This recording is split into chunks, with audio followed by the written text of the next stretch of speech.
how to crochet a puff stitch foundation. In this video, we'll show you how to create a puff stitch foundation for your project. To create our first puff stitch, we'll start with a slip knot. Then we'll make 3 chain stitches.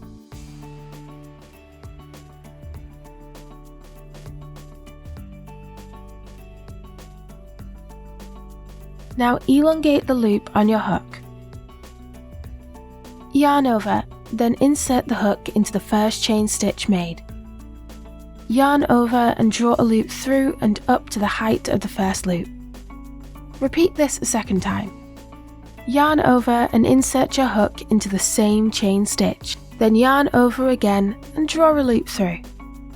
Bring the loop up to the height of the previous loops drawn. Repeat this as many times as the pattern states. We'll repeat these steps until we have 5 loops on our hook. Now you'll yarn over once more. With your left hand, hold the yarn strand of this final yarn over just below the hook. Then pull the yarn through all 5 loops on your hook. Let go of the yarn strand held and close the puff stitch with 1 chain stitch. You have now completed the first puff stitch. To start the next one, elongate the loop on your hook.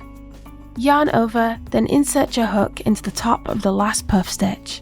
Yarn over and draw a loop through and up to the height of the first loop. Repeat this a second time. Yarn over and insert your hook into the same stitch. Then yarn over again and draw a loop through. Bring the loop up to the height of the previous loops drawn. We'll repeat these steps again until we have 5 loops on our hook. Yarn over once more. Hold the yarn strand of this yarn over just below the hook. Then pull the yarn through all 5 loops on your hook.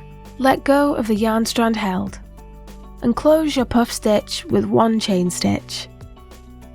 You have now completed your second puff stitch. Continue to repeat these steps as many times as required in your puff stitch foundation.